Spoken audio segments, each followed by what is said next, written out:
Bonsoir, aujourd'hui, jeudi 5 mars à notre direct. On commence par un constat simple. Nous ne manquons pas d'informations, nous manquons de discernement. On nous bombarde de récits, de peurs, d'urgence. Et on nous demande d'obéir avant de comprendre. Alors ce soir, on ne va pas vous donner une vérité de plus à consommer. Non. Nous allons vous donner des outils pour éviter qu'on pense à votre place. Parce qu'un citoyen qui ne sait plus discerner devient manipulable et une société manipulable devient dangereusement fragile. Mais tout d'abord, je tiens à vous réitérer que vous pouvez toujours regarder l'intégralité de chacune de nos émissions sur les chaînes et les médias suivants sur Facebook pour tous ceux et celles qui nous écoutent à l'extérieur du Canada, sur Telegram, sur X, sur Odyssey, sur Rumble, sur Gather, sur Gab, sur Crowdbunker, sur Vimeo, sur YouTube et bien sûr sur notre site internet au www.tovox.tv. Merci de nous aider en contribuant financièrement à l'avancement de notre média. Merci de regarder. Merci de prendre le temps de mettre un j'aime lorsque vous visionnez nos émissions et merci de partager le contenu de nos productions. Et merci également de vous abonner à notre chaîne si ce n'est encore fait. Vous savez, on vit dans une époque étrange. Tout le monde parle, tout le monde informe, tout le monde analyse, mais de moins en moins de gens comprennent vraiment ce qui se passe. Chaque jour, on nous sert des récits prêts à consommer, des urgences, des crises, des peurs, et on nous demande de réagir vite sans réfléchir longtemps. Le problème, ce n'est pas le manque d'informations, le problème, c'est l'absence d'outils pour les lire. Depuis des années, on dénonce les mensonges, on expose les dérives. Mais dénoncer sans outiller, c'est condamner les gens à dépendre d'une nouvelle voie demain. Ce soir, on veut faire autre chose. On ne veut pas vous dire quoi penser. On veut vous montrer comment éviter qu'on pense à votre place. Parce que la vraie manipulation ne commence pas quand on vous ment, elle commence quand on vous enlève votre capacité de discernement. Notre invité de ce soir travaille depuis longtemps sur les mécanismes d'ingénierie sociale et de désinformation, mais surtout, il propose une démarche concrète pour apprendre à comprendre la réalité, à reconnaître les pièges et à reprendre la maîtrise de son jugement. Ce n'est pas une émission confortable, c'est une émission nécessaire. Alors, attachez vos ceintures parce qu'on lance l'émission de ce soir maintenant.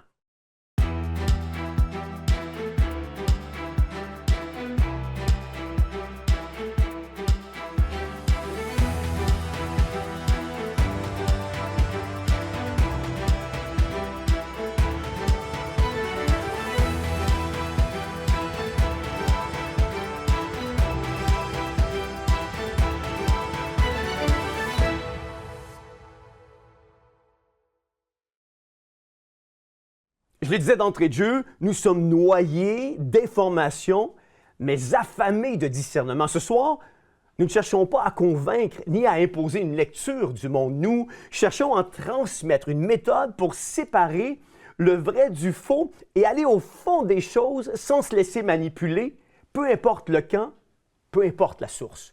Mon invité de ce soir n'est pas ici pour donner des réponses toutes faites ou toutes mâchées, mais pour aider chacun à retrouver sa capacité de discernement. Jean-Jacques Crèvecoeur, bonsoir. Bonsoir, Jean-François. Ça fait longtemps, en fait, ça fait exactement un an, Oui. 1 an et 2 mois que nous avons fait la dernière émission sur l'ingénierie sociale et ça me fait très plaisir d'être à nouveau l'invité pour une longue émission de Théovox. Écoute, quand on a parlé ensemble puis tu m'as proposé cette thématique-là, tout de suite, j'ai été capté. Je me suis dit, ça y est, on a notre sujet parce qu'on est aujourd'hui inondé d'informations. Et il y a toujours un nouveau lanceur d'alerte qui s'élève quelque part et on arrive difficilement à être capable de discerner entre la vraie nouvelle ou de la fausse nouvelle, je dirais de la vérité, du mensonge, de la manipulation qu'on essaie de nous faire comprendre ou voir versus le discernement par rapport à cette manipulation-là. Et Jean-Jacques, avant même de parler de manipulation, il faut comprendre le terrain sur lequel cette manipulation-là opère. Pourquoi tu dis que nous sommes passés d'un manque d'informations à une saturation qui finit par nous désorienter? Mais en fait,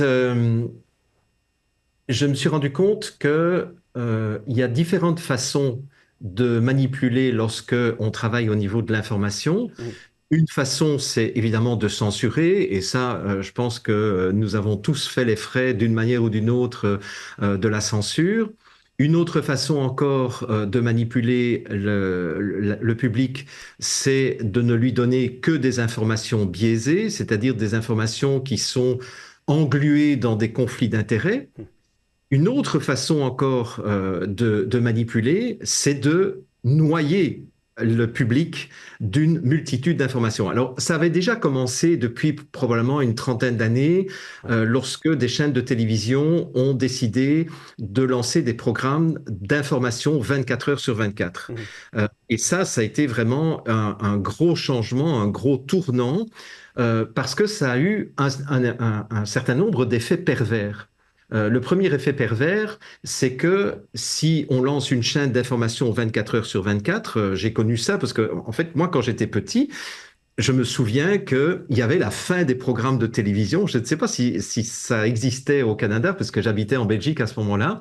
Et vers 11 heures du soir, c'était la fin des programmes de télévision. Il y avait la Brabançonne, c'est-à-dire l'hymne national belge qui clôturait les programmes de la journée. Et puis, il y avait ce qu'on appelait la mire, c'est-à-dire un cercle avec toute une série de couleurs qui permettait de tester si le téléviseur fonctionnait bien, etc. Et la reprise des programmes ne se faisait que vers 14 heures, sauf le dimanche où on avait la messe du dimanche vers 10 heures du matin. Mais à partir du moment où des chaînes de télévision se sont données comme mission de donner de l'information 24 heures sur 24, ils ont été obligés de remplir la grille horaire de façon permanente. Ce qui veut dire que l'information s'est diluée, l'information s'est répétée, mais ça a eu un autre effet pervers sur le public, c'est que le public était tellement noyé d'informations, mais c'était de l'information ponctuelle, c'était d'informations dans l'instantanéité plutôt que d'avoir le temps de regarder une information dans une perspective temporelle moyenne ou longue pour essayer de comprendre les événements qui étaient mis en pâture du public tous les jours. Ouais. Et je dirais, oui, pardon, la dernière chose que je dirais, c'est que nous, entre guillemets, les lanceurs d'alerte, nous sommes tombés d'une certaine façon dans le même piège, c'est-à-dire qu'il y a eu plein de chaînes d'information alternatives depuis le début de la crise du Covid, c'est-à-dire depuis 2020-2021, mais j'observe qu'un certain nombre de chaînes d'information alternatives sont en train de tomber dans le même piège, c'est-à-dire qu'ils doivent remplir le grille horaire et la qualité de l'information est en train de diminuer. Tout à fait, tout à fait. Ça m'amène à te poser la question suivante. En quoi la manipulation des médias, y compris alternatifs, a-t-elle créé un climat anxiogène plutôt qu'un espace de liberté? Mais en fait, ça a créé un climat anxiogène pour plusieurs raisons. C'est que d'abord, comme le disent les spécialistes en communication, trop d'informations tue l'information. C'est-à-dire que en fait, moi, j'ai cette sensation chaque fois que je vais dans un restaurant chinois ou un restaurant japonais, c'est qu'il y a tellement de choix que je suis découragé. Ouais. Et à un moment donné, je n'ai même plus envie de commander parce qu'il y a trop de choix. C'est la même chose au niveau de l'information, c'est-à-dire qu'il y a tellement de canaux d'information, il y a tellement d'informations qui sont proposées, y compris dans le monde alternatif, qu'à un moment donné, on se sent dépassé et on se sent dans l'incapacité de choisir une ligne éditoriale pour soi-même et pour se faire finalement une opinion et une idée de mais qu'est-ce qui se passe dans le monde actuellement? Ouais. Et plus on a d'informations, moins on est capable de répondre à cette question. L'autre événement... Oui, vas-y. Non, je voulais juste te demander, qu'est-ce qui se fragmente à l'intérieur des gens avec l'abondance d'informations? Mais en fait, ce qui se fragmente, c'est que avec cette abondance d'informations, les gens perdent de plus en plus des repères stables. Parce que, en fait, en plus, on le constate, c'est que dans les chaînes d'information 24 heures sur 24, 7 jours sur 7, une information en chasse une autre. Ce qui fait que cette abondance d'informations fait perdre les repères. Et je donne souvent une expérience métaphorique que tout le monde peut comprendre. C'est, imagine Jean-François, que on t'amène dans une pièce expérimentale, dans une expérience de psychologie. Et tu as les yeux bandés, tu as les oreilles bouchées, euh, donc tu ne vois absolument rien. On t'amène dans une pièce et on te laisse dans la pièce sans aucune consigne. Et quel va être ton réflexe, je dirais, tout à fait naturel et sain, c'est que tu vas te demander, mais tiens, où suis-je? Et donc là, tu vas commencer à avancer à tâtons. À un moment donné, tu vas trouver une paroi, tu vas glisser jusqu'à un coin, puis tu vas prendre l'autre paroi, puis la troisième paroi, puis la quatrième paroi, pour essayer d'avoir un repère de, ben tiens, quelle est la taille de la pièce dans laquelle on m'a mis pour cette expérience de psychologie. Ouais. Sauf que le côté pervers de l'expérience, c'est que pendant que tu es en train de tâter la deuxième ou la troisième paroi, on est en train de déplacer la première paroi. On est en train d'abaisser le plafond. On est en train de faire, de créer des marches au niveau du plancher, etc. Ce qui fait qu'à un moment donné, là où tu pensais arriver au bout de la troisième paroi, tu te cognes sur une paroi. Ou au contraire, la quatrième paroi est beaucoup plus loin que ce que tu t'attendais. Donc tu t'es dit, mais j'ai mal pris mes mesures. Ce qui fait que tu reviens en arrière, et là où tu pensais trouver du vide, ben, tu te cognes sur la paroi, etc. C'est-à-dire qu'en fait, tout est en train de bouger. Et si tout est en train de bouger, qu'est-ce que tu vas faire, Jean-François? Franchement, après quelques minutes où tu te rends compte qu'il n'y a rien de stable, c'est-à-dire là où tu crois trouver quelque chose, ce n'est pas là, le plafond se baisse, tu as des marches alors qu'au départ, le sol était uniforme. Qu'est-ce Ouais. que tu vas faire? Ben, je vais avoir tendance probablement à vouloir me figer sur place pour être certain que mon pied ne manque pas quelque part, là.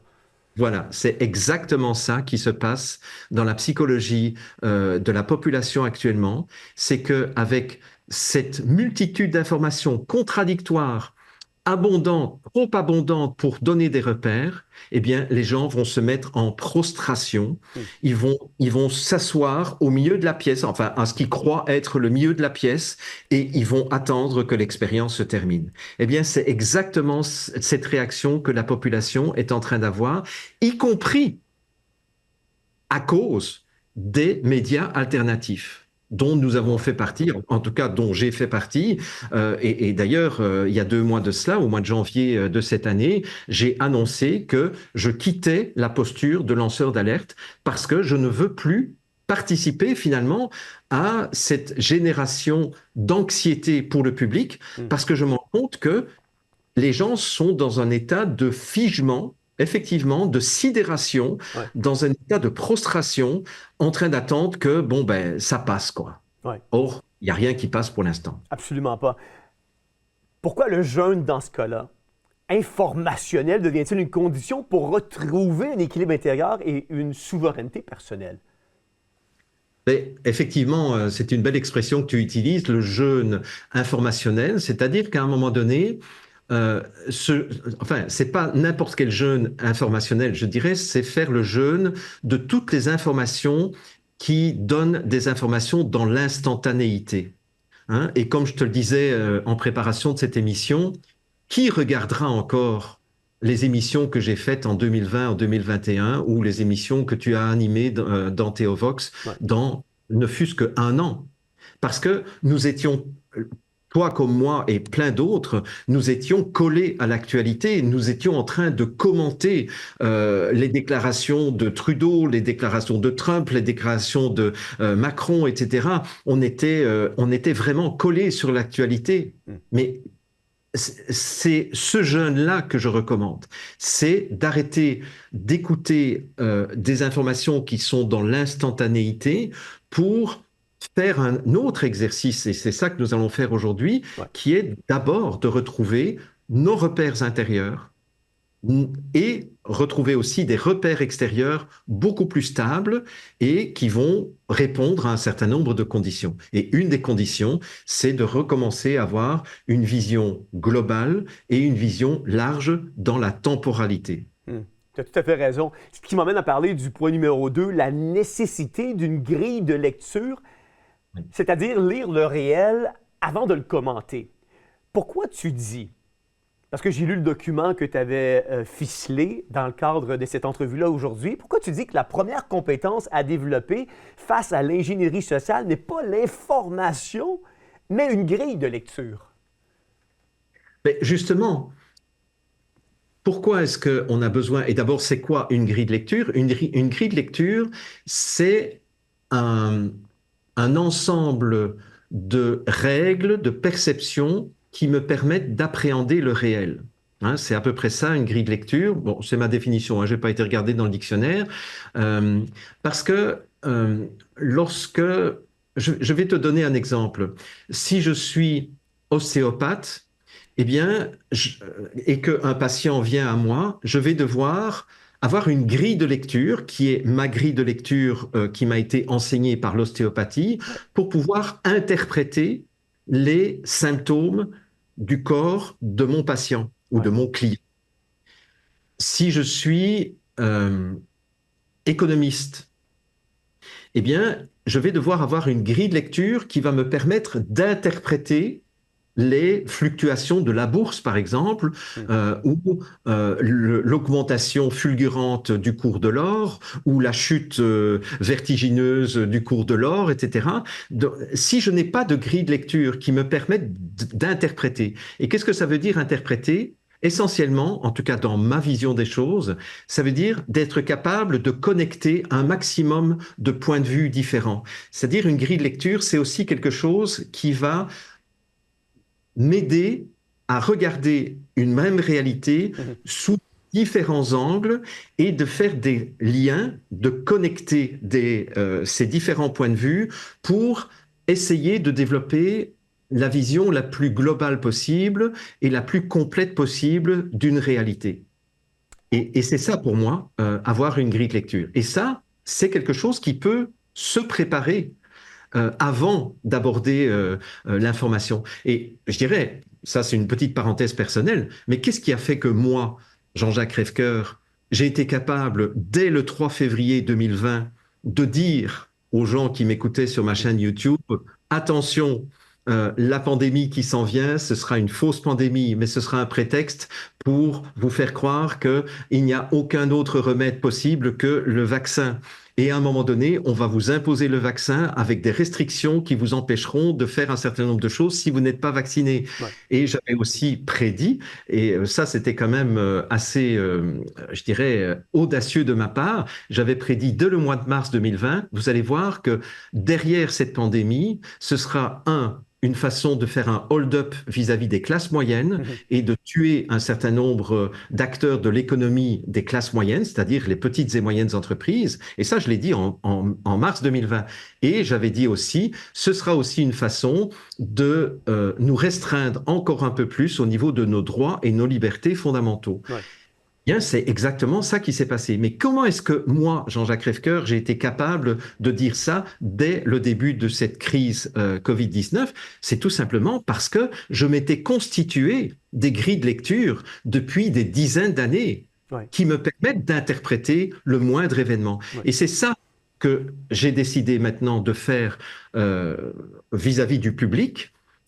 Et c'est ça que je t'ai annoncé. Je t'ai dit, Jean-François, ne compte plus sur moi pour commenter l'actualité. Moi, ce que je veux faire maintenant, c'est retourner dans mon métier de base, qui est un métier de formateur. Je Mhm. veux former les gens, et c'est ce que nous allons faire aujourd'hui dans cette émission. Je veux former les gens pour qu'ils soient capables petit à petit de se forger une grille de lecture qui va leur permettre, sans avoir besoin de mon aide, de ton aide ou de l'aide de qui que ce soit d'autre, qui vont être capables d'interpréter les événements qui vont s'en venir sans aucun doute dans les prochaines années, parce que je pense que la folie dans laquelle nous sommes est loin d'être terminée. Tu as absolument raison, Jean-Jacques, mais ça m'amène à te poser une question. S'il y a des gens, parce que je veux ramener ça pratico-pratique, on parle de grille de lecture, Ça veut dire quoi pour les gens? Comment les gens peuvent la constituer? Est-ce que tu as des exemples qu'on pourrait fournir, par exemple, aux gens pour qu'ils puissent s'inspirer, par exemple, de ton expertise, à avoir développé ce genre de grille de lecture et peut-être partir de ce point-là qui est la tienne pour qu'eux puissent constituer la leur par la suite? Alors, oui, bien entendu, je dirais que il y a plusieurs façons complémentaires, il n'y a pas une seule façon, il y a plusieurs façons complémentaires de se constituer des grilles de lecture. La première façon à laquelle je pense, parce que c'est celle qui a été majeure dans mon expérience, c'est de réapprendre à lire. Ouais, C'est vraiment, c'est la base. euh, pour moi, c'est la base. Et c'est pour ça que en 2026, je suis en train de me remettre aussi à l'écriture parce que ça me paraît vraiment beaucoup plus utile à long terme de produire des livres qui vont peut-être encore servir lorsque je serai mort, tu vois. Alors que qui regardera les vidéos de Jean-Jacques Reffker, ne fût-ce que dans 10 ans, je suis pas sûr qu'il y aura encore beaucoup de monde, sauf vraiment les grands nostalgiques. Mais pour moi, la lecture, c'est un acte lent. C'est quelque chose qui percole à l'intérieur de nous lorsque on est en train de lire. Et puis, on peut donner beaucoup plus d'informations dans un livre de ne fût-ce que de 200 pages que dans une émission de 2 heures. Dans une émission de 2 heures, si on devait résumer ça dans un livre, Mm. ça ferait peut-être l'équivalent de 10 pages, de 15 pages. Ben, regarde, le document que je t'ai envoyé, que j'ai préparé spécialement pour cette émission, il fait 6 pages. 6 pages, alors que nous allons passer peut-être 1 heure et demie ensemble. Ouais. Euh, donc, ça, c'est le premier élément pour une grille de lecture. Deuxième élément pour une grille de lecture, c'est de redévelopper ce que j'appellerais notre attention. Mm. Et là aussi, je dirais que les réseaux sociaux, là, je ne parle plus des médias mainstream ou des médias alternatifs, je parle des réseaux sociaux, c'est-à-dire Facebook, TikTok, Twitter, euh, Instagram. Instagram, etc., etc. En fait, on le sait maintenant parce que maintenant ça a été révélé par des insiders, des lanceurs d'alerte qui ont travaillé pour Facebook, etc. Et leur mission, avec leur connaissance en psychologie, c'était de trouver des moyens technologiques pour capturer l'attention des followers, hein, c'est comme ça qu'on les appelle, le plus longtemps possible. Mhm. C'est-à-dire qu'en fait, et tu entends le vocabulaire qui est utilisé par ces médias sociaux, c'est-à-dire il faut qu'une fois que la personne arrive sur Facebook, sur Instagram, sur TikTok, peu importe quel est le réseau social, parce qu'ils ont tous la même logique, il faut qu'on capture leur attention le plus longtemps possible et qu'ils aient envie de scroller et qu'après une vidéo, on leur propose une autre vidéo et puis encore une autre vidéo, etc. Et puis tout à coup, on se réveille et on se rend compte qu'on vient de passer 3 heures à regarder des bêtises. Et ça aussi, ça fait partie des stratégies d'ingénierie sociale, ça fait partie des stratégies de distraction. Ouais. Alors, j'aime bien l'étymologie, comme tu le sais, parce que ça fait quelques années maintenant qu'on se connaît. Hein. Distraction, ça vient du latin distraere. Traere, ça veut dire tirer, et dis, ça veut dire au loin. C'est-à-dire que quand on distrait quelqu'un, eh bien, on le tire loin de lui-même. C'est-à-dire on le tire loin de son centre de conscience, finalement, qui lui permettrait de prendre du recul par rapport aux événements. Donc ça, je dirais que c'est la deuxième manière de construire une grille de lecture. Et là, il y a des exercices très pratiques qu'on peut faire. Hein. C'est apprendre, par exemple, à s'ennuyer. Ça a l'air un peu stupide, mais c'est ce que j'ai fait avec mes enfants, puisque ma première femme et moi, nous avions décidé de ne pas avoir de télévision branchée sur le câble, sur une antenne, une parabole, etc. Et donc, il n'y avait pas de télévision. Nos enfants ont été éduqués sans télévision et sans jeux vidéo. Ouais. Conséquence, nos enfants, au début, s'ennuyaient beaucoup. Donc, elles ont été obligées, d'inventer leur propre jeu, puisqu'il n'y avait pas de jeu qui leur était servi par des écrans de télévision ou des écrans de jeux vidéo. Donc, elles ont été d'une créativité extraordinaire. Et d'autre part, elles ont fait comme papa-maman, c'est-à-dire qu'elles ont très vite commencé à lire, d'abord des bandes dessinées, puis des romans, etc. Ce sont des grandes lectrices. Mes 3 filles sont des grandes lectrices, mais au-delà de cela, je constate aujourd'hui, bon, elles sont toutes les 3 adultes depuis longtemps, c'est qu'elles ont une capacité de concentration, une capacité d'observation, une capacité de conscience, y compris dans leur vie professionnelle, qui fait que aujourd'hui, elles sont reconnues professionnellement comme étant des gens qui font quasiment zéro erreur. Mais le zéro erreur ne vient même pas d'une discipline particulière, c'est simplement cette capacité d'attention. Eh bien, nous pouvons faire la même chose Ouais. vis-à-vis des événements du monde. À partir du moment où nous sommes capables de faire le silence à l'intérieur de nous, de regarder les événements en étant détachés émotionnellement, parce que c'est aussi une façon évidemment de nous manipuler, c'est d'entretenir les émotions de peur, les émotions de scandale, les émotions Ouais. d'outrance, etc. Eh bien, si on est capable de se mettre dans ce centre d'attention, d'être dans la conscience et de regarder l'événement sans émotion, eh bien là, on commence à voir des choses qu'on ne voit pas quand on est distrait ou lorsque on n'est pas capable d'être dans l'attention. Tu as absolument raison. Jean-Jacques, dans le document que j'ai lu et que j'ai passé, j'ai révisé plusieurs fois, tu insistes beaucoup sur la notion de postulat. Oui. Pourquoi est-ce le point de départ de toute analyse sérieuse, je dirais du réel ou de la réalité qu'on nous sert au quotidien?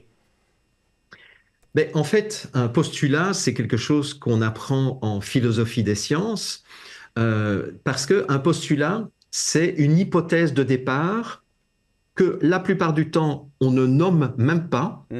et à partir de laquelle on va tenir tout un raisonnement. Ouais. Alors, je vais te donner un exemple historique que tout le monde va comprendre. Pendant des siècles et des siècles, le postulat des astronomes, c'était que la Terre était au centre de l'univers. Et à partir de ce postulat, on a énormément de gens ont entrepris de faire des calculs pour prédire à l'avance le mouvement des astres visibles à l'époque. Bon, eh bien, ils ont fait des calculs extrêmement précis, Mhm. mais qui se basaient sur un postulat qui était totalement erroné au départ, puisque en fait, on le sait maintenant, la Terre n'est pas au centre de l'univers. La Terre tourne sur elle-même et c'est le Soleil qui est au centre du système planétaire. Il n'est même pas au centre de l'univers non plus. Bref. Parce que, en fait, la difficulté, c'est que quand, depuis la Terre, on observait le mouvement des autres planètes, on se rendait compte que les planètes, parfois, faisaient marche arrière. Et puis elles faisaient marche avant, et puis marche arrière, et puis marche avant, marche arrière, etc. Et on peut se dire, oui, mais est-ce que les planètes faisaient vraiment marche arrière? Évidemment, la réponse est non. Mais à l'époque où on pensait que la Terre était immobile, eh bien, on était obligé d'avoir un deuxième postulat qui était que ben, les planètes font un marche avant, marche avant, marche arrière, etc. C'est un peu comme quand tu es dans une gare et qu'il y a 2 trains qui démarrent. S'il y a un train qui démarre plus vite que l'autre, eh bien, le deuxième va donner l'impression pour ceux qui sont dans le premier train que le deuxième train est en train de reculer, alors qu'en réalité, le Ouais. deuxième train avance aussi, mais à une vitesse moins rapide que le premier train. Et donc, c'est pour ça qu'on a des planètes qu'on appelle en apparence rétrogrades. D'ailleurs, les astrologues continuent à utiliser ce terme de planète directe ou planète rétrograde. Et ce n'est que lorsque on a eu des gens comme Kepler, Copernic et Galilée au XVIe, XVIIe siècle, qu'on s'est rendu compte que c'était le postulat qu'on devait remettre en question. Mhm. Et à partir du moment où on a remis le postulat de base en question, on a pu simplifier de beaucoup les équations qui décrivent le mouvement des planètes. Ouais. Eh bien, et ça, je l'ai appris dans mes études en philosophie des sciences, c'est que tant que tu n'as pas été identifié quel est le postulat de départ qui est à la base de tout un raisonnement, Tu peux avoir les gens les plus intelligents du monde, les meilleurs calculateurs, les meilleurs scientifiques, etc. Les conclusions qu'ils vont tirer seront nécessairement fausses parce que le postulat de départ est faux. Et c'est ce qu'on a connu dans un tas d'événements que nous avons couverts depuis 2020. Entre autres, la crise Covid qui part d'un postulat qu'un virus peut être à l'origine d'une maladie. Bon, ben, si on ne remet pas ça en question, ben, c'est clair que tous les raisonnements qu'on va faire pour lutter contre ce virus, eh bien, vont aboutir à des solutions qui sont fausses. Mais si on n'a pas ce postulat au départ qui fait partie de notre grille de lecture, eh bien, on va croire naïvement le narratif des instances gouvernementales. Mais tout ça, là, Jean-Jacques, ça demande du temps, ça demande de l'effort, ça demande une recherche. Et aujourd'hui, force est d'admettre que les gens sont devenus paresseux intellectuellement, donc vont croire n'importe quel faux postulat qu'on leur sert et vont partir de ce faux postulat-là pour arriver à des conclusions qui sont diamétralement à l'opposé de la vérité. Oui. Oui, alors, heureusement, alors là j'ai quand même une bonne nouvelle, c'est que même si on n'a pas fait autant de travail que je ne le fais depuis 45 ans, parce qu'en fait, moi j'ai découvert la philosophie des sciences en première année d'université, j'avais 18 ans. Donc j'en ai bientôt 65, dans 2 mois. Exactement, le 2 mai, j'aurai 65 ans. Tu ne les fais pas? Oui, non, je sais. Mais c'est parce que je prends soin de ma santé aussi de plein de façons, avec des postulats qui, à mon avis, fonctionnent beaucoup mieux pour se garantir une bonne santé. Mais bon, ça c'est une parenthèse. Mais donc, de 18 à 65 ans, ça veut dire que ça fait 47 ans que je suis éveillé à cette notion de postulat et à remettre en question systématiquement la base d'un raisonnement plutôt que d'essayer de remettre en question le raisonnement lui-même. Parce qu'on m'a déjà souvent posé des questions en disant oui, mais enfin, tu vas quand même pas me dire, Jean-Jacques, qu'il y a des milliers de scientifiques qui sont des cons. Mais non, ils ont des doctorats, ils ont des PhD, etc. Ce sont loin d'être des gens qui sont cons. Le problème de la science, c'est que la plupart des scientifiques n'ont jamais été éveillés à cette notion de postulat de base. Donc, en fait, les virologues, lorsqu'ils arrivent dans un laboratoire, on ne les invite même pas à réfléchir à oui, mais c'est quoi le postulat de base par rapport au rôle des microbes, par exemple, hein? Et pourtant, de plus en plus maintenant, on découvre qu'il y a des microbes qui sont tout à fait bénéfiques et utiles et nécessaires pour le bon fonctionnement de notre organisme et du corps humain, de notre système immunitaire, de nos systèmes nerveux, etc. On n'est pas éveillé à ça. Alors la bonne nouvelle que je voulais donner, c'est que il y a un certain nombre de questions à se poser. C'est-à-dire qu'on peut aussi faire tout simplement au bon sens. Ouais. Et on peut faire appel aussi à un certain nombre de questions de base que j'ai listées et que j'ai remises dans un petit manuel d'autodéfense souveraine dont on parlera peut-être à la fin. Et dans ce petit manuel, justement, je donne un certain nombre de questions que les gens peuvent se poser tout simplement chaque fois qu'ils sont confrontés à un événement que les médias relaient ou que des médias alternatifs relaient. C'est-à-dire qu'on peut faire le même exercice, quelle que soit la source d'information. Donc, on devrait, je m'en allais dire de manière pratiquement sine qua non, on devrait toujours remettre en question ce qu'on nous sert comme menu. Oui, oui.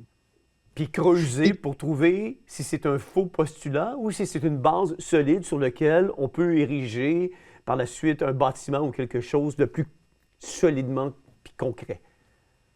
Tu as tout à fait raison. C'est d'ailleurs René Descartes, philosophe du XVIIe siècle, qui disait la base de toute démarche intellectuelle, c'est le doute systématique. Ça ne veut pas dire pour autant que il n'y a plus de vérité, il n'y a plus de bien et il n'y a plus de mal. C'est pas ça que ça veut dire. Moi, je suis sceptique systématiquement, mais je ne suis pas sceptique bêtement en disant je reste accroché à mes postulats. Parce que ce qui est intéressant, c'est qu'on a vu une floraison de ce qu'on a appelé les fact-checkers. Ouais. Et d'ailleurs, il y a même des écoles de fact-checking maintenant. Il y a les zététiciens aussi. Hein. Il y en a au Québec, il y en a en Europe, il y en a aux États-Unis. Ce sont des gens d'ailleurs qui sont financés très souvent par la Fondation Rockefeller ou la Fondation Bill et Melinda Gates. Donc, on peut déjà se dire, tiens, quel est l'intérêt de Bill Gates de financer une école de fact-checking qui produit des milliers de fact-checkers chaque année depuis 2021? Eh bien, euh, même les fact-checkers sont victimes Ouais. de leurs propres postulats. C'est-à-dire que ils ne sont pas dans le doute systématique, ils sont simplement dans la contradiction systématique. Et ça, je crois que c'est vraiment important parce que beaucoup de zététiciens, systématiquement, lorsqu'ils entendent quelque chose qui sort du narratif officiel, vont dire a priori, sans faire aucune recherche, c'est faux. C'est faux. Pourquoi? Parce que ce n'est pas ce que j'ai l'habitude d'entendre.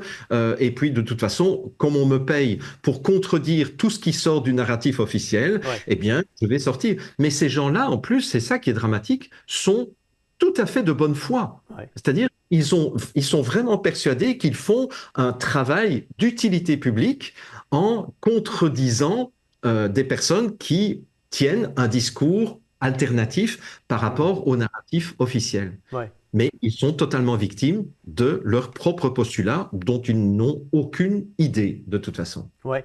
Là, je vais t'emmener, Jean-Jacques, à parler des stratégies principales pour garder le pouvoir qui est le cœur de la mécanique.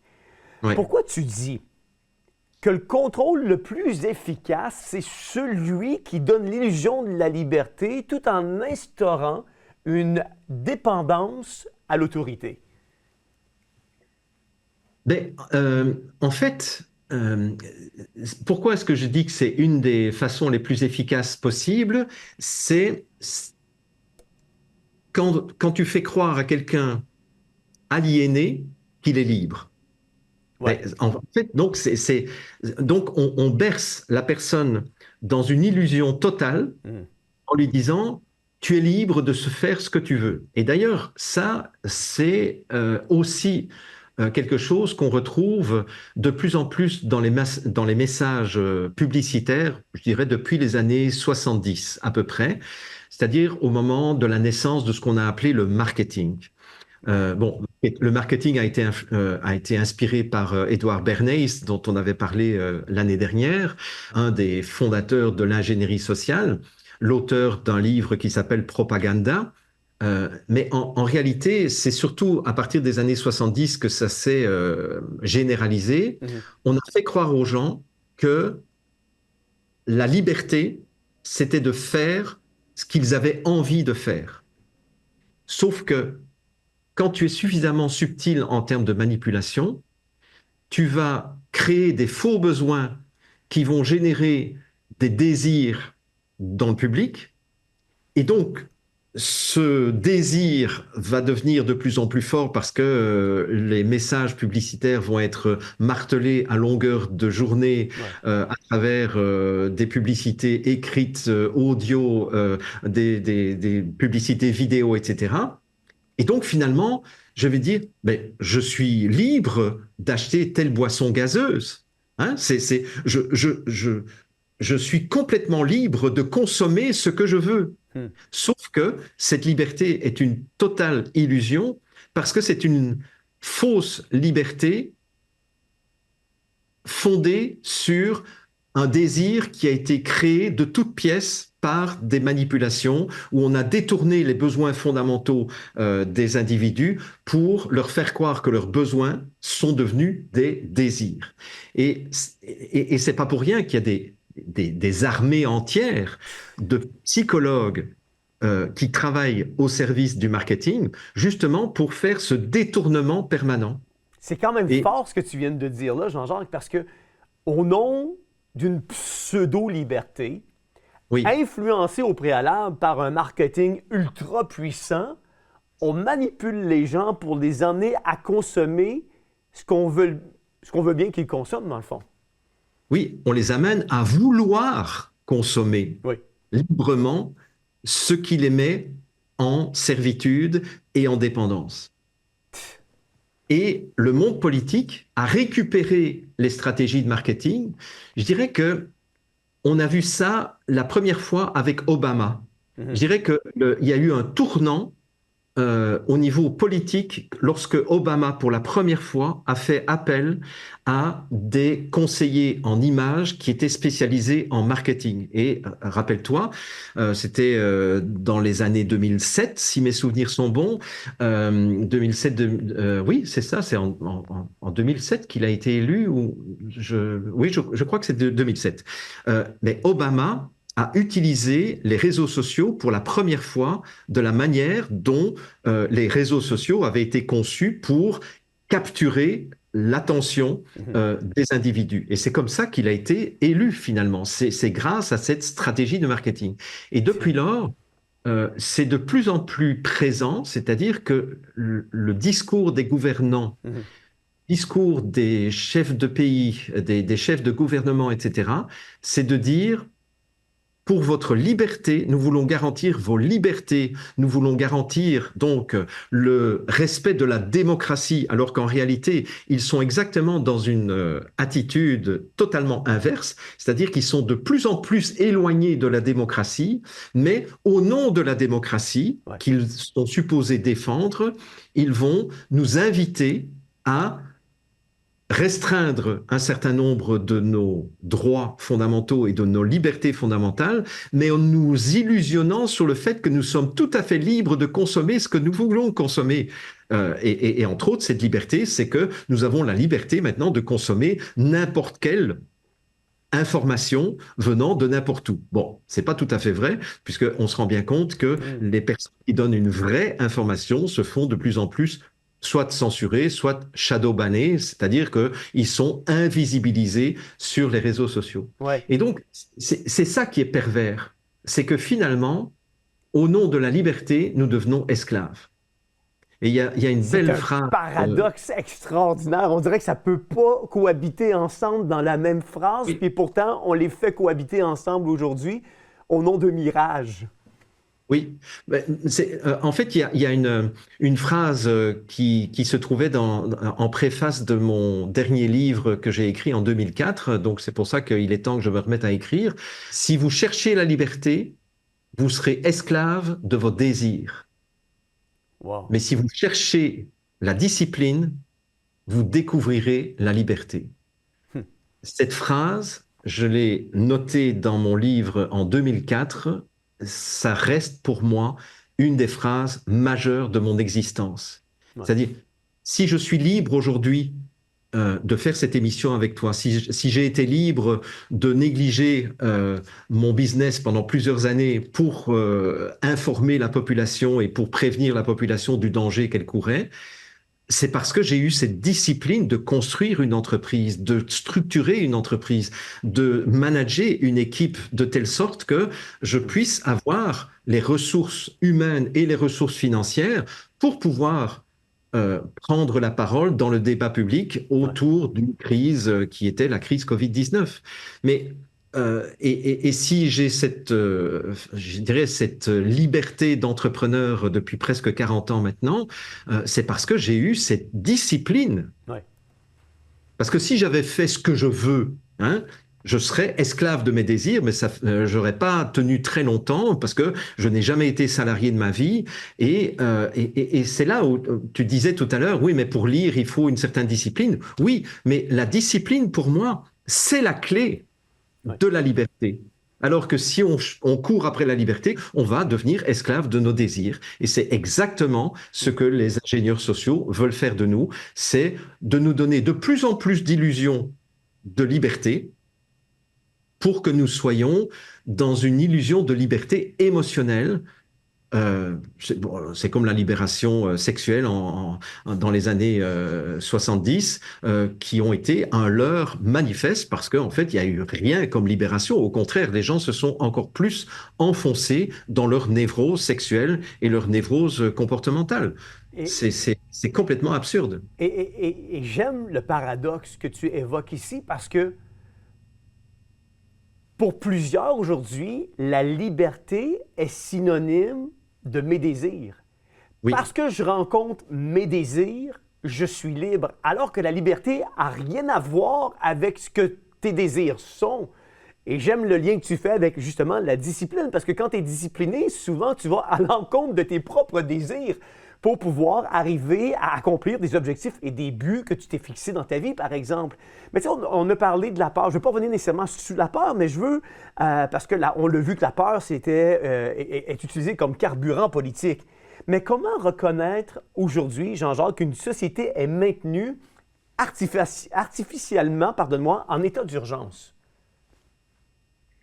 Mais en fait, l'état d'urgence, ça a plusieurs avantages, hein. Si je me place du point de vue d'un dirigeant, un état d'urgence, d'abord, ça maintient évidemment le public dans la peur. Donc, si le public est dans la peur, très vite, il risque de tomber dans la sidération, hein. On revient à cette notion de Ouais. sidération, de prostration, de figement, etc. Donc, ça, c'est déjà une chose, parce que quand on est menacé, et surtout si c'est une menace existentielle, si c'est une menace de mort, eh bien, et les menaces de mort, elles se sont succédées depuis 25 ans, hein.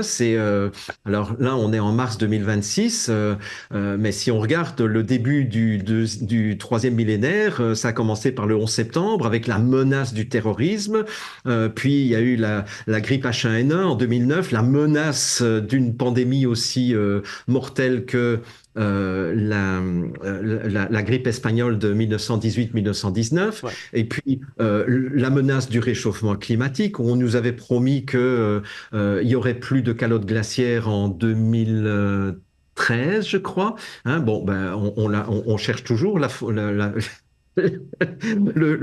on cherche toujours qu'elle fonde, hein, parce qu'en fait, on se rend compte même que le volume de glace ces dernières années a augmenté aussi bien au pôle Nord qu'au pôle Sud. Voilà, on cherche le réchauffement climatique. Il y a la menace évidemment d'une guerre nucléaire sur le sol européen. Il y a, enfin bon, plein de choses comme ça. Donc on est dans une menace existentielle, on a peur de mourir, donc on est dans le figement. Je dirais, premier avantage. Deuxième avantage, c'est que ça permet aussi d'entretenir les gens dans une information instantanée. Ouais. Voilà, aujourd'hui, les troupes russes ont fait 100 mètres de progression sur le Lin et il y a eu 3 morts, etc. C'est ce qu'on nous a servi aussi au moment de la crise Covid. Mm. Tous les jours, plusieurs fois par jour, on nous répétait comme une litanie le nombre de cas, le nombre de morts, le nombre, etc., etc. Bon, bref. Ça, c'est la deuxième chose, c'est-à-dire que l'abondance d'informations ne donne plus aucun repère. Euh, Troisième avantage, c'est que si la situation est urgente, eh bien, je vais m'octroyer en tant que dirigeant des pouvoirs spéciaux que je vais demander à la population d'accepter parce que la situation est exceptionnelle. Ouais. Sauf que, et ça c'est une stratégie des petits pas aussi, c'est que comme les choses sont dans l'instantanéité, Mhm. eh bien, on va reconduire les pouvoirs spéciaux de 15 jours en 15 jours. Ça, c'était au moment de la crise Covid, hein. Tous les 14 jours, on nous disait, ouais, ben, en fait, on va continuer à confiner encore pendant 14 jours supplémentaires. Et puis encore 14 jours supplémentaires. Parce que s'ils avaient dit dès le départ, bon, on va vous confiner pour 3 mois, ça aurait été la révolution dans la rue. Oui, Clairement. mais écoutez, c'est juste 14 jours. Voilà. Mais ce qui est quand même assez étonnant, c'est que je pense qu'en France, en tout cas, si je ne m'abuse, là peut-être que je vais me tromper, mais si je m'abuse, la France est en situation d'urgence permanente depuis 2014, c'est-à-dire au moment où il y a eu les attentats de Charlie Hebdo, Ouais. et puis il y a eu les attentats de Nice, puis il y a eu les attentats du Bataclan en 2015, Ouais. etc., etc. C'est-à-dire qu'en fait, depuis 2015, nous sommes en 2026, euh, la France n'est toujours pas sortie d'un état d'urgence Wow. qui est reconduit parce que à chaque fois, il y a une menace terroriste, il y a une menace islamiste, il y a une menace de ceci, cela, etc., etc. Donc ça aussi, c'est un gros avantage pour les dirigeants. C'est finalement, s'il n'y a plus de menace réelle, Mm. d'inventer une menace complètement fictive parce que voilà, on va pas revenir sur la question du réchauffement climatique, mais on avait fait une belle émission avec Sylvain Laforêt d'ailleurs il y a 2, 3 ans de cela. Euh, mais entretenir cette menace, moi je me souviens que dans les années 70, il y avait déjà la menace du pic pétrolier, c'est-à-dire la menace d'une pénurie de pétrole Hmm. avant l'an 2000. Ouais. Et j'ai connu en Belgique, en tout cas, ce qu'on appelait les dimanches sans voiture, où un dimanche par mois, aucune voiture ne pouvait circuler. Et je me souviens avoir été faire du vélo sur l'autoroute parce que c'était le fun, quoi. Il y avait rien. On avait une autoroute pour nous et c'est la seule fois de ma vie où j'ai fait du vélo sur une autoroute. Et c'est un dimanche par mois en Belgique, on était dans une situation ah là là là là, on va manquer de pétrole, donc il faut qu'on commence à apprendre à se passer de voitures, etc. Ouais. C'est quand même extraordinaire que cette peur, la peur du chômage, la peur du manque, la peur des maladies, etc., c'est toujours des états d'urgence qui permettent de renforcer le pouvoir et de diminuer nos droits et nos libertés. Oui, c'est la raison pour laquelle ces chocs traumatiques-là permettent d'imposer des solutions à la population qui, normalement, la population aurait inévitablement refusé, là. Oui, absolument. Et ça, des gens comme Jacques Attali, par exemple, le conseiller de plusieurs présidents français, le dit dans un de ses livres des années 70, je crois, ou 80. Il dit, ce qui est merveilleux dans la médecine, c'est que grâce à la médecine, on peut menacer les gens de mourir et leur imposer, enfin non, leur suggérer des solutions qu'ils finiront par réclamer eux-mêmes alors que ces solutions vont les amener dans un esclavage total. Ouais. C'est quand même extraordinaire de l'avoir écrit dans les années 70-80, noir sur blanc, en disant, ben, en fait, ce qui est merveilleux dans les crises sanitaires, c'est que finalement, les gens réclament eux-mêmes ce qui va les rendre esclaves et les rendre dans une situation de servitude. Ouais. Et il y a une jouissance chez Jacques Attali de dire, vous vous rendez compte, ces cons de population, de populace, vont finalement réclamer eux-mêmes d'être enfermés dans leur propre prison. En fait, c'est du mépris. Puis Oui, on le cache même plus, ce mépris-là. Et c'est ce que j'aime dans notre discussion aujourd'hui, Jean-Jacques, parce que la vérité, elle est là. Elle est disponible. On peut la oui, retrouver sur le web, dans des bouquins, et là, tu cites Jacques Attali.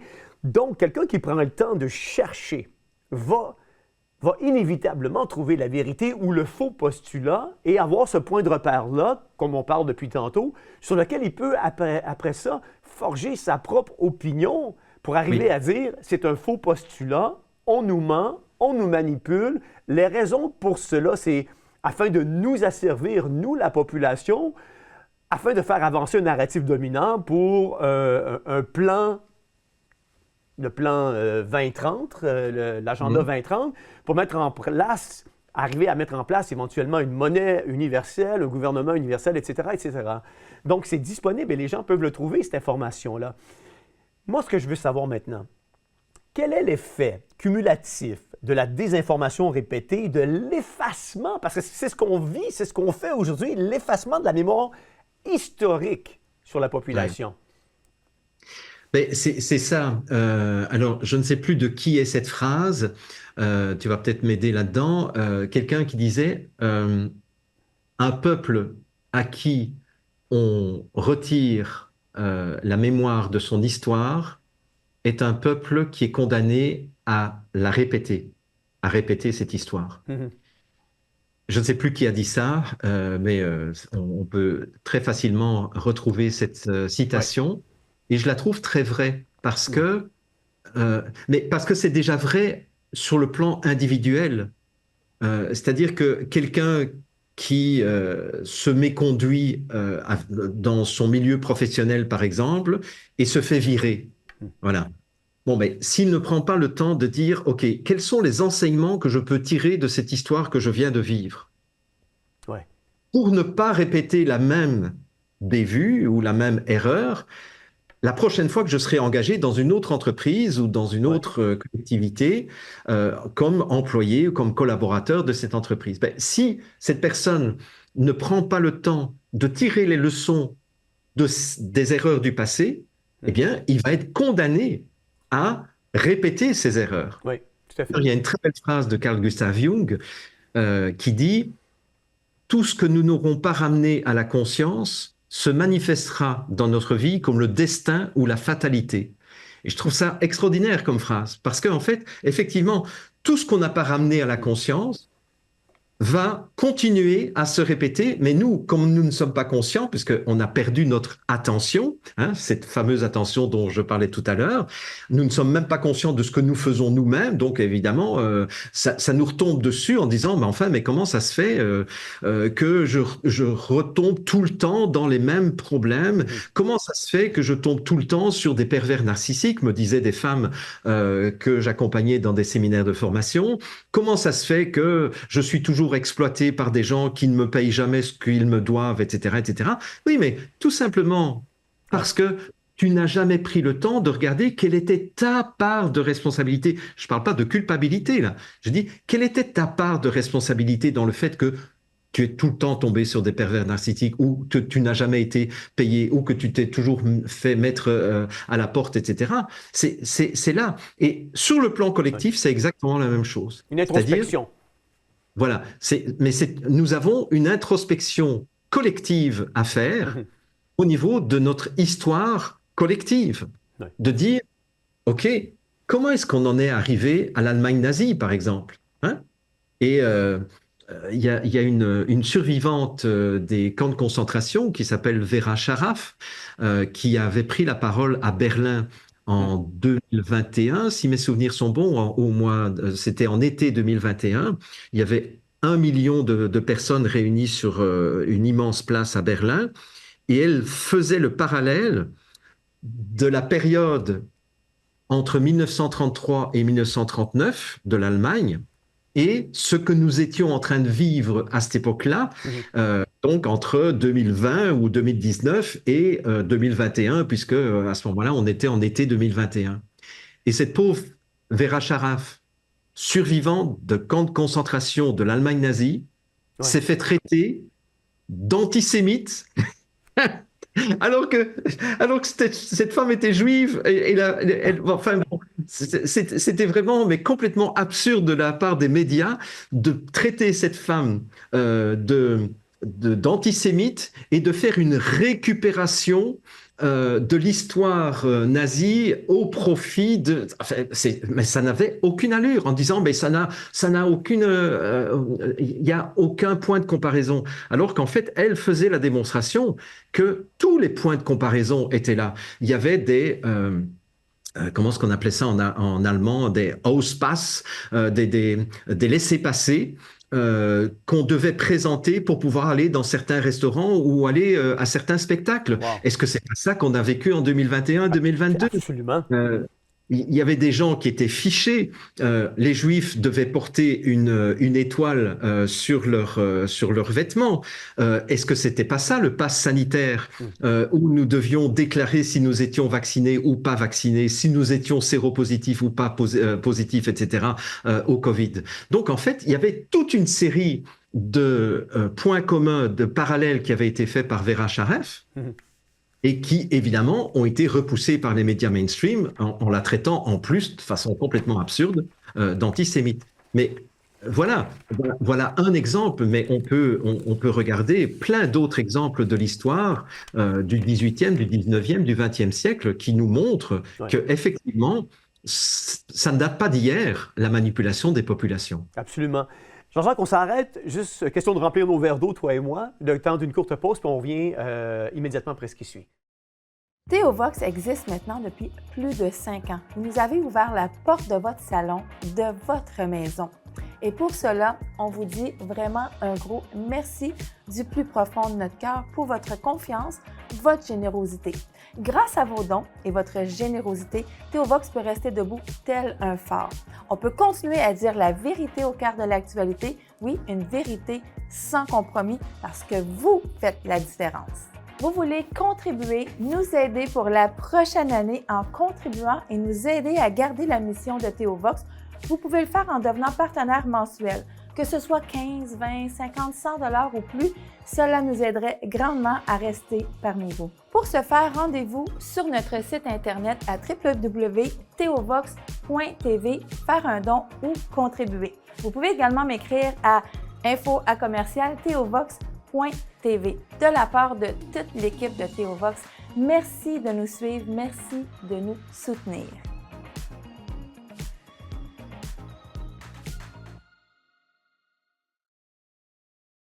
Nous sommes en début d'année. On vient d'entendre justement l'annonce sur les dons et votre soutien financier.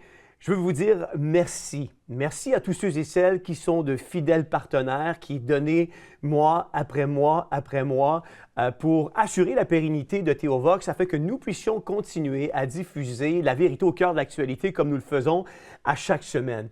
Si vous n'êtes pas encore partenaire, je veux vous solliciter. Nous avons des projets de relocalisation en 2026. On y travaille d'arrache-pied. On est en train de se relocaliser sur l'île de Montréal. On tombe en campagne de financement pour nous aider dans cette relocalisation-là.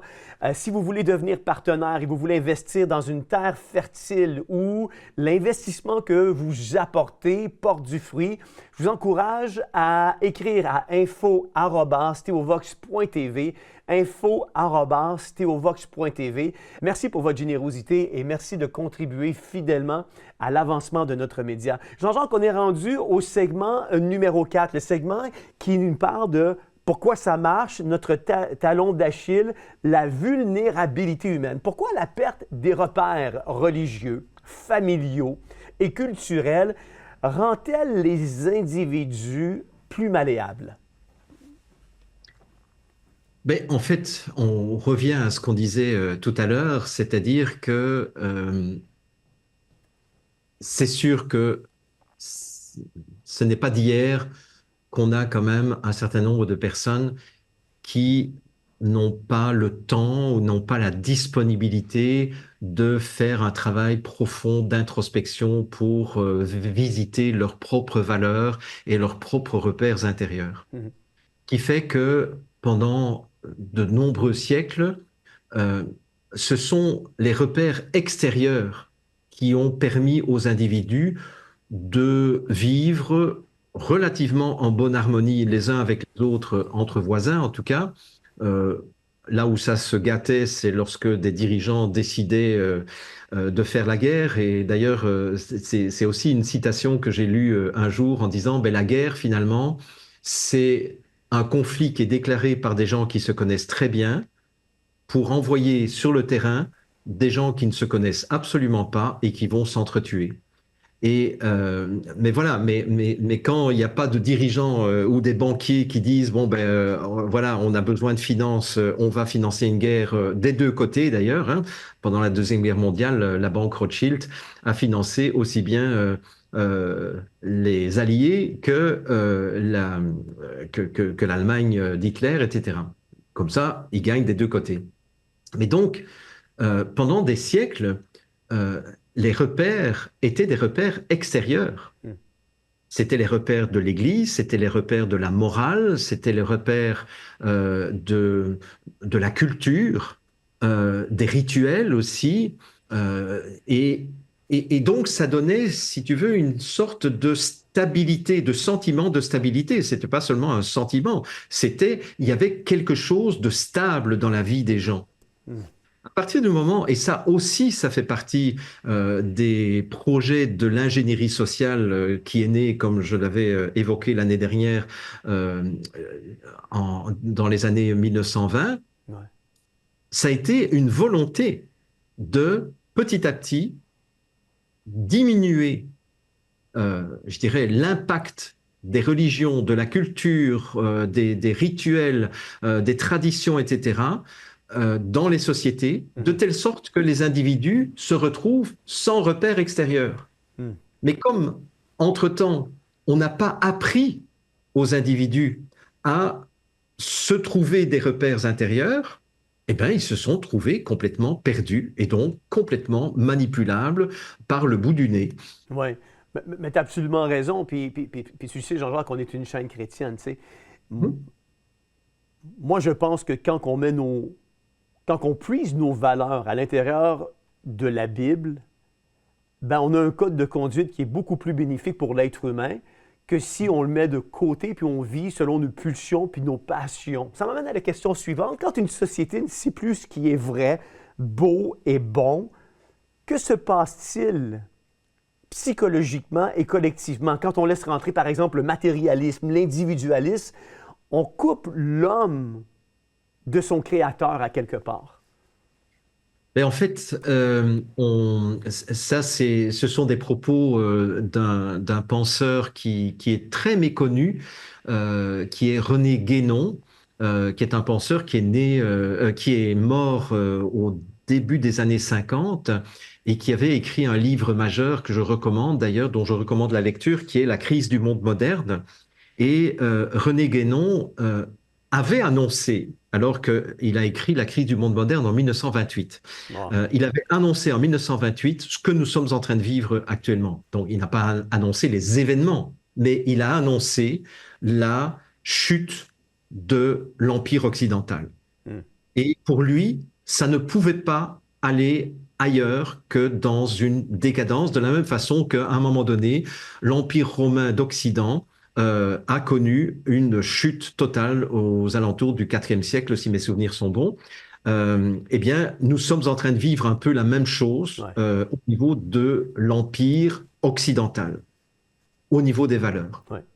Donc, en fait, c'est au XVIIe siècle, avec le siècle des Lumières, que les scientifiques et les philosophes, à l'époque, ils étaient souvent Mhm. scientifiques et philosophes, ont dit, on ne veut plus euh, recourir à l'hypothèse de Dieu pour expliquer un certain nombre de phénomènes de la nature et de phénomènes de la physique.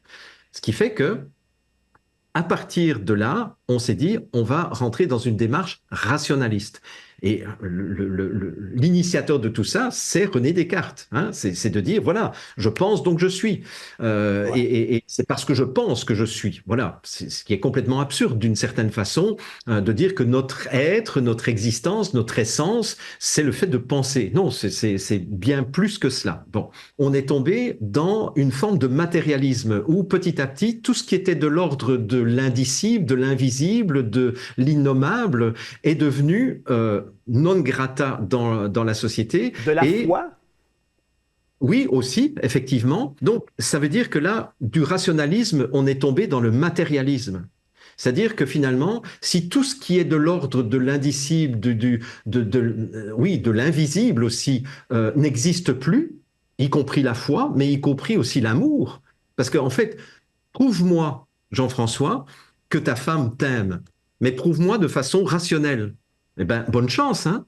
Tu ne seras pas capable de me prouver de façon rationnelle, avec un discours rationnel, que ta femme t'aime ou que tu aimes ta femme. Non, tu peux pas. Ben, Hein? la seule façon que je pourrais le prouver, c'est par ses actions qui sont alignées avec ses dires. Oui, mais un rationaliste, que je ne suis pas d'ailleurs, pourrait te dire, oui, mais qui te dit que elle ne simule pas des actes d'amour parce qu'elle a un intérêt caché vis-à-vis de toi dans ta relation avec toi. Bon, Ben oui.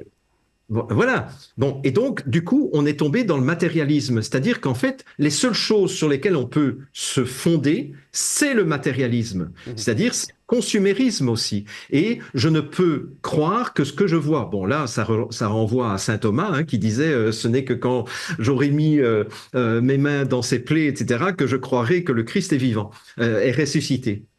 Mais en fait, nous sommes dans une société de matérialisme. Mais cette société de matérialisme nous a coupés du monde. Mhm. C'est-à-dire tout ce qui est cette relation indicible, tout ce qu'on ressent comme émotion lorsqu'on se promène dans une forêt, par exemple, ou lorsqu'on a la beauté d'un lac, hein, et Dieu sait si on en a des lacs au Québec, hein, je crois que c'est 3 millions de lacs que nous avons rien qu'au Québec, eh bien, toute cette émotion esthétique que l'on a, etc., eh ben, ça n'existe plus, ça n'a plus aucune valeur. Mhm. Donc ça nous coupe du monde, mais ça nous coupe des autres aussi. Mais finalement, ce matérialisme finit par nous couper de nous-mêmes aussi.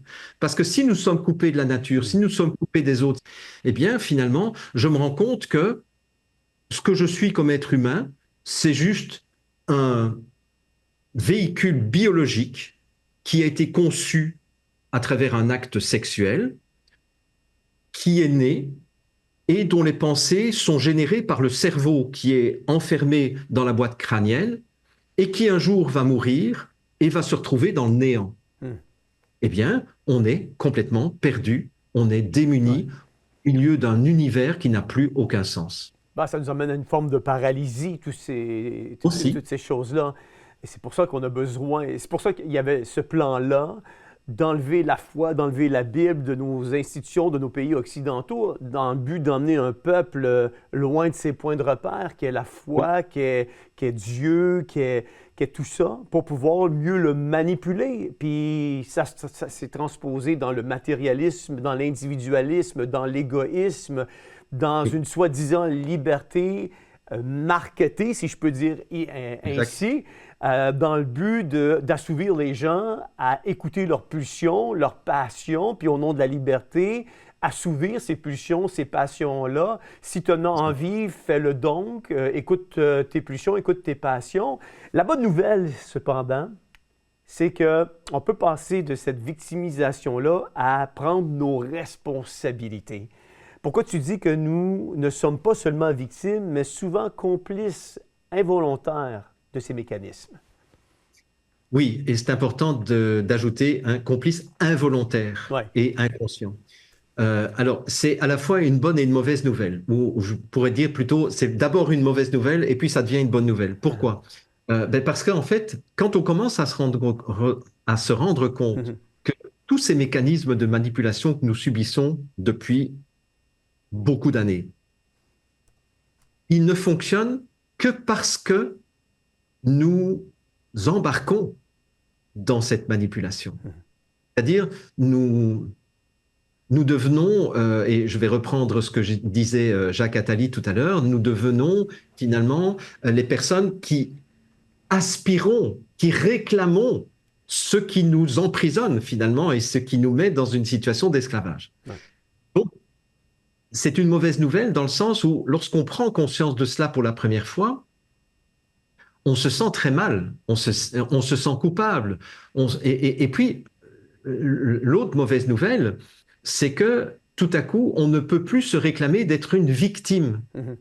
Or, nous sommes dans une société victimaire, et ça, ce sont les travaux de René Girard, philosophe français qui est décédé il y a quelques années, qui a écrit des livres absolument superbes, et qui disait « Nous sommes dans une société qui a été bâtie sur le récit du mythe sacrificiel, sur une société du bouc émissaire, etc., et où finalement la victime a été valorisée dans notre société judéo-chrétienne. » Alors, je ne vais pas rentrer dans la philosophie de René Girard, mais on est quand même dans une situation où on va avoir tendance à prendre soin des victimes davantage que prendre soin des vainqueurs et des gagnants. Hein. En tout cas, dans la société marquée par la chrétienté, on va prendre soin des victimes.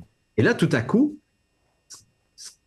la découverte, c'est de dire, bon sang, mais en fait, si je suis victime, c'est parce que j'ai accepté inconsciemment, involontairement, de devenir complice de ce qu'on me faisait subir.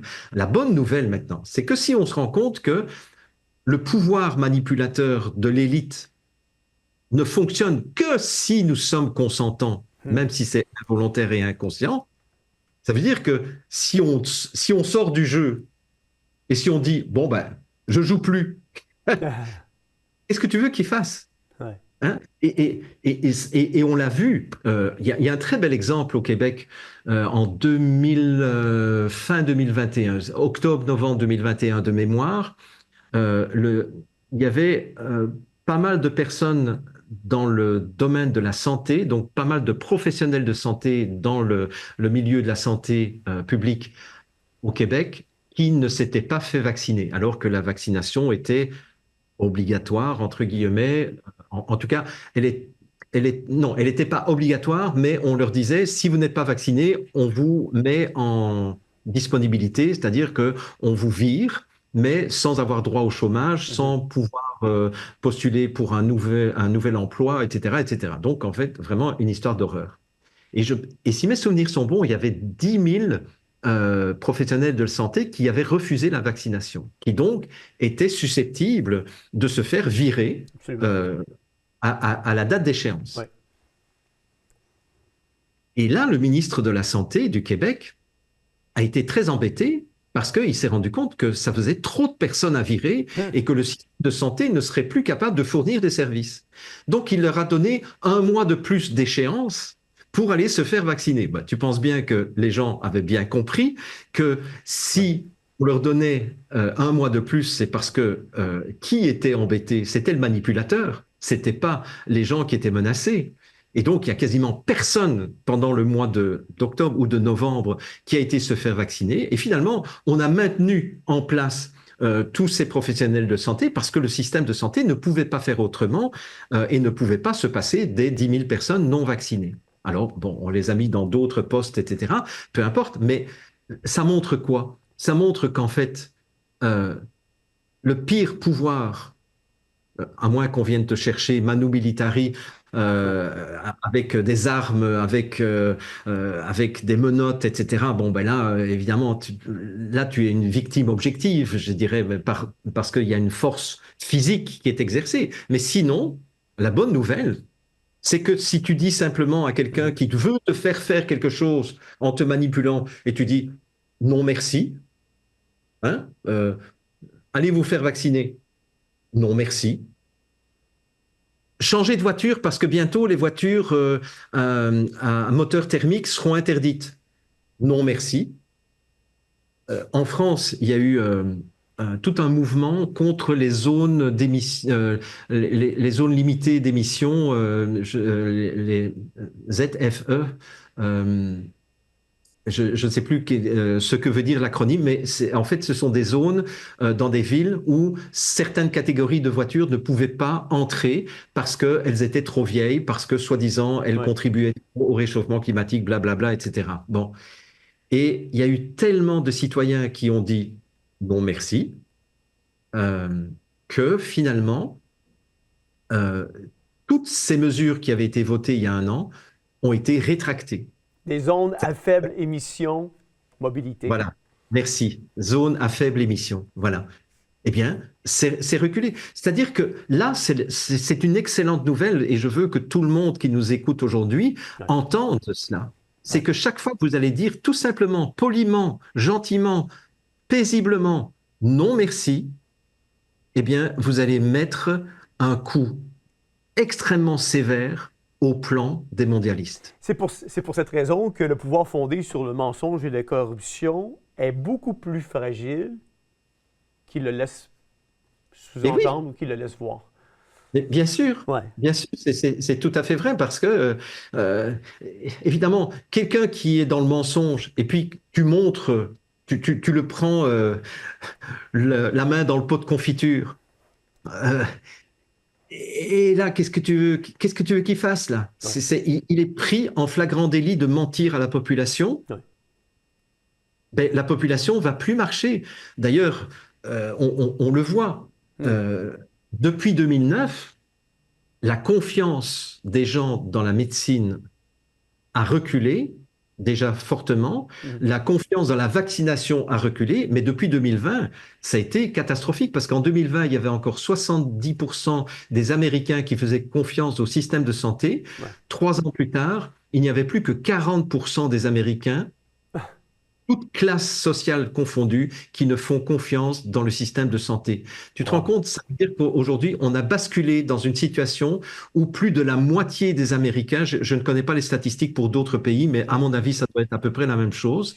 Plus de la moitié des Américains ne fait plus confiance dans le système de santé parce qu'ils ont ouvert les yeux et parce qu'ils se sont rendus compte qu'ils avaient été manipulés. Oui, puis tu as raison. Puis une fois qu'on ouvre les yeux, on ne peut pas revenir en arrière avec une confiance aveugle. C'est impossible.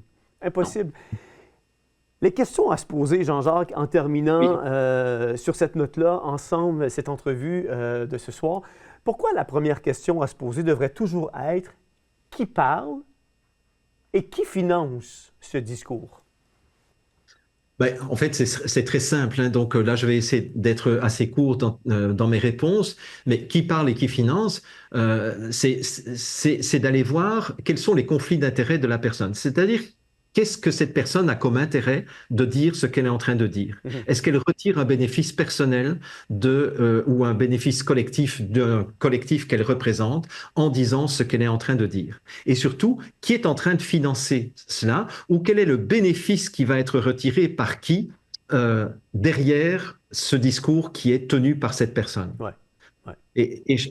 Parce que bon, tu connais l'adage populaire qui est de dire follow the money. On le dit, c'est peut-être malheureux, mais c'est un fait, c'est que l'argent, je dirais, l'argent conduit le monde. Et donc, il faut regarder d'où vient l'argent qui finance la personne qui est en train de parler. Ce qui est intéressant, c'est que Théovox, l'argent que vous recevez, c'est pas du gouvernement. Vous les recevez des dons. Voilà.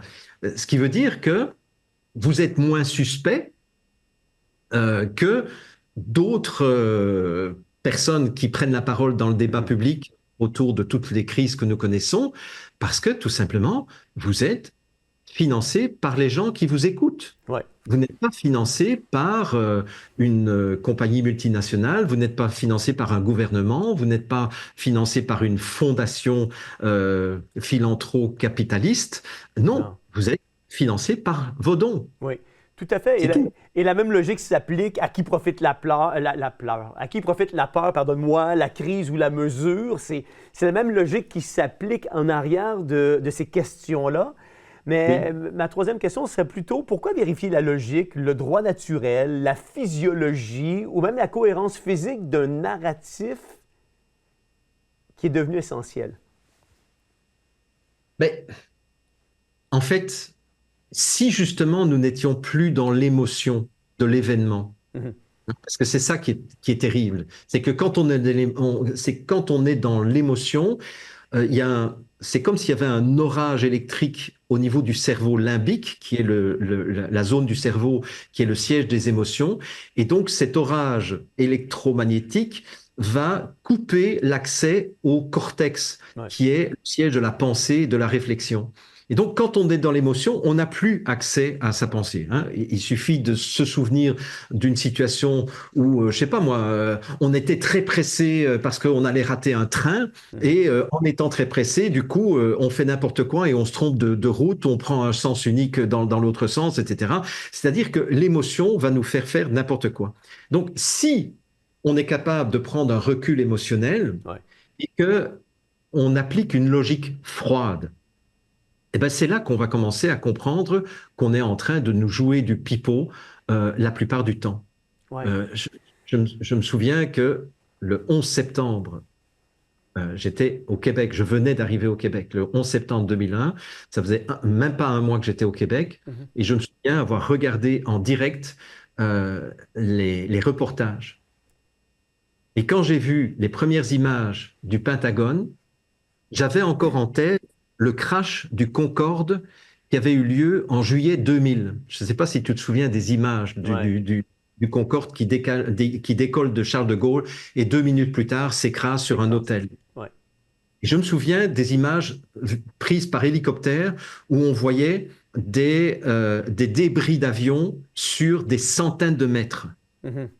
Et je me souviens de cette pelouse du Pentagone où la pelouse était verte et il n'y avait aucun débris d'avion. Et là, donc j'étais dans une logique, si tu veux. Je me suis dit, mais où est l'avion?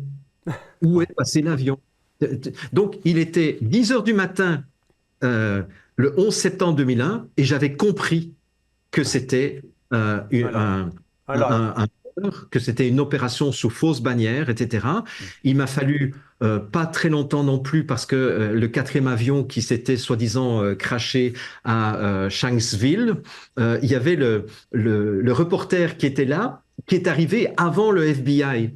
Et donc, il est là et on voit un petit cratère fumant juste derrière lui et il dit en direct, écoutez, je suis désolé, je ne sais pas pourquoi on m'a envoyé ici, on m'a dit qu'il y avait un avion qui s'était crashé, ben regardez, il y a un petit cratère de 3 mètres de profondeur avec un petit peu de fumée, mais je ne vois nulle part ni des corps, ni des valises, ni des morceaux d'appareils, je ne sais pas ce qui se passe. Et là, il est entraîné par le FBI qui met un cordon en disant scène de crime, etc. Mais voilà. Mais si tu es capable de ne pas être dans l'émotion et de regarder les choses avec un peu de recul, puis quand les tours se sont effondrées, je me suis dit, c'est une démolition contrôlée. C'est-à-dire, je n'ai pas eu besoin de quelqu'un d'autre. Et c'est ça aussi le message que je veux faire passer dans l'émission d'aujourd'hui, c'est que si vous commencez à avoir cette discipline de penser en termes de logique, de loi de la physique, de loi de la physiologie pour le domaine de la santé, le droit naturel aussi, hein, ce qu'on appelle en philosophie le droit naturel, c'est-à-dire les fondements du droit, on se rend compte qu'on marche sur la tête. Ouais. Et c'est là qu'on ne va plus avaler les couleurs. Et là, vous n'avez plus besoin de Jean-Jacques Crèvecoeur, de Theo Vox ou de qui que ce soit d'autre pour faire votre propre opinion. Simplement, posez-vous la question, mais est-ce que c'est logique ce qui est en train de se passer là? Voilà. Oui. Probablement que le reporter qui a été discarté du terrain par le FBI a perdu son emploi aujourd'hui. Puis, Je ne sais pas. Je ne sais pas ce qui s'est passé. Écoute, ma dernière question où on se dirige vers la fin, Jean-Jacques, elle est importante parce qu'elle est subtile en même temps, puis ça prend énormément de discernement pour arriver à se répondre avec cette clairvoyance-là, puis cette honnêteté-là. Que révèle la question, cette mesure me protège-t-elle ou transforme-t-elle le pouvoir? Parce qu'aujourd'hui, on transforme le pouvoir au nom d'une protection, au nom des bénéfices que certaines lois peuvent engendrer, mais il y a cette manipulation maléfique, diabolique en arrière qui vient justement m'enlever mes protections de manière sournoise. Mais effectivement, je crois que ça, c'est une question aussi à se poser chaque fois qu'on entend une nouvelle mesure qui est prise, toujours au nom de la démocratie et toujours au nom de la sécurité des citoyens. Hein, c'est toujours les deux mêmes arguments, hein, c'est la démocratie et la sécurité.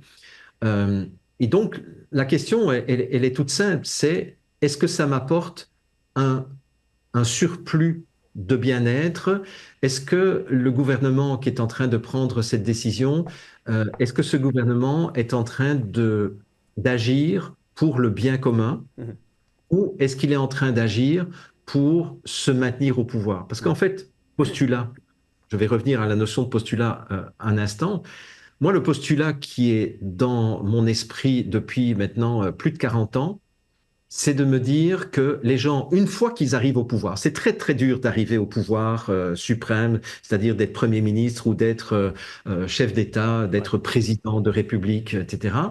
Eh bien, une fois qu'on arrive là, on va tout faire pour se maintenir le plus longtemps possible. Il y a des gens qui sont des politiciens de carrière, ils n'ont jamais eu un métier autre que la politique. Donc, en fait, ces gens-là, on peut faire comme postulat qu'ils vont tout faire pour être au pouvoir, et une fois qu'ils sont au pouvoir, ils vont tout faire pour y rester le plus longtemps possible.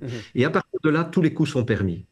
Et rien que si vous avez ce postulat-là en tête pour remplacer un autre postulat, et c'est quoi l'autre postulat qui est très largement diffusé dans la population? C'est le gouvernement, c'est le bon père de famille, c'est une bonne mère de famille qui prend soin de nous, les enfants. Hein? Parce qu'on ne peut pas imaginer, j'ai eu beaucoup de débats avec beaucoup d'amis à propos du 11 septembre, avant même que les documentaires ne sortent pour révéler effectivement toutes les aberrations sur le plan des lois de la physique, mais j'ai eu des discussions assez animées avec des amis qui me disaient, mais Jean-Jacques, je ne peux pas croire un seul instant qu'un gouvernement puisse décider de tuer 3000 de ses citoyens pour une opération sous fausse bannière. Hein, c'est très beau, mais ça, c'est du complotisme, c'est du conspiration. C'est-à-dire que là, le postulat qui était bien ancré dans la tête de beaucoup de mes amis, c'est il n'est pas possible que le gouvernement fasse du mal à sa population.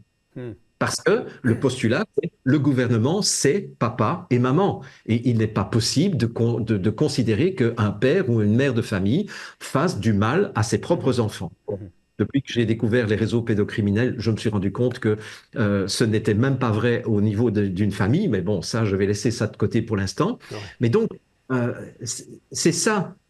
Mais à partir du moment où on change de postulat, on est beaucoup plus capable d'être critique par rapport à toutes ces mesures faites au nom de la démocratie et au nom de la sécurité.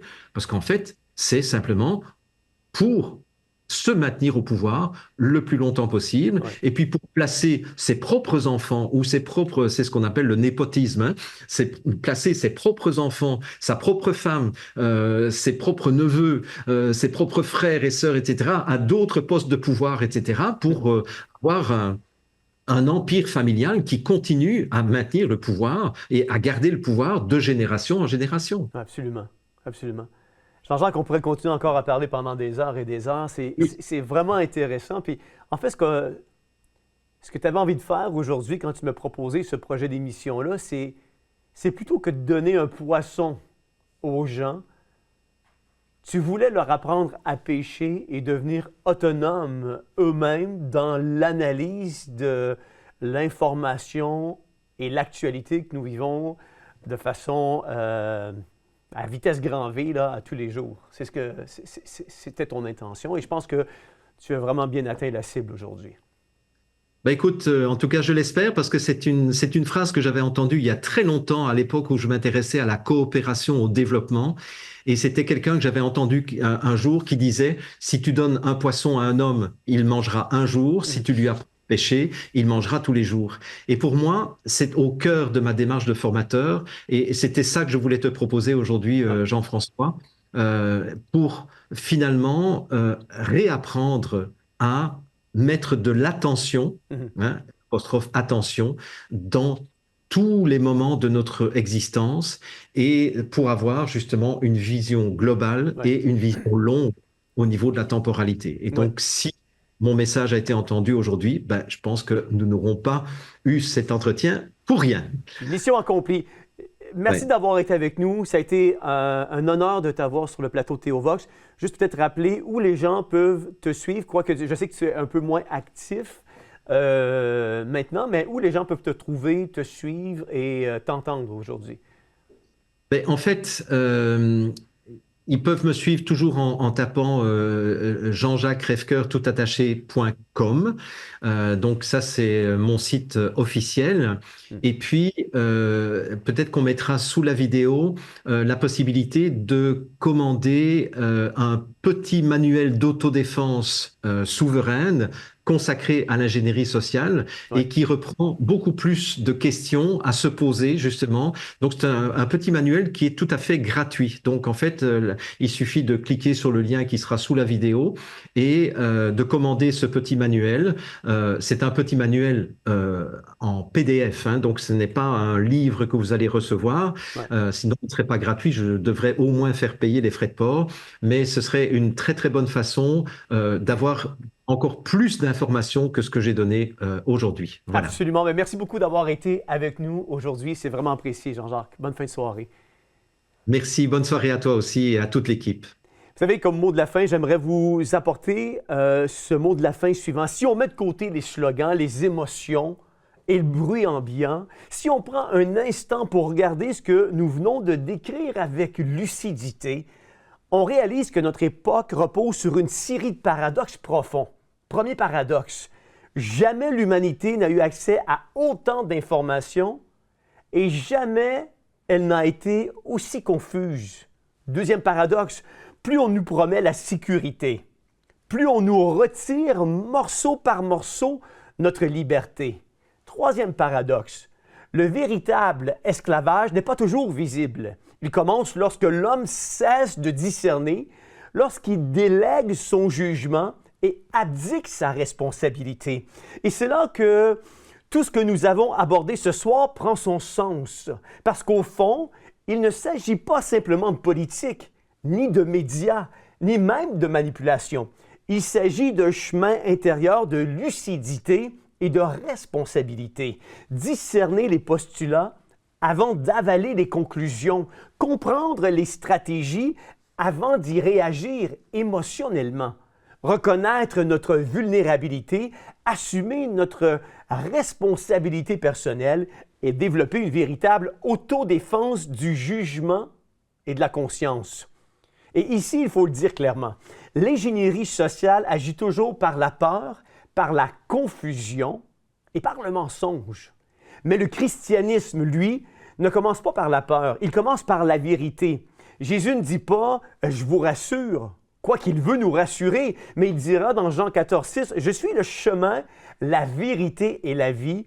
Nul ne vient au Père que par moi. » Et cette vérité n'asservit pas, elle libère. Jean 8,32 nous dira « Vous connaîtrez la vérité et la vérité vous rendra libre. » Parce que Dieu ne gouverne pas par la peur, tel que nous le dit l'apôtre Paul dans 2 Timothée 1,7, où il déclarera « Dieu ne nous a pas donné un esprit de peur, mais de force, d'amour et de sagesse. » Vous savez, là où l'ingénierie sociale cherche à produire des individus anxieux, des individus dociles et dépendants, le Christ, lui, appelle des hommes et des femmes libres, responsables et enracinés dans la vérité. Et un homme enraciné dans la vérité n'est peut-être pas invincible, mais il devient impossible à manipuler durablement. C'était Jean-François Denis qui vous dit bonne réflexion et à la semaine prochaine.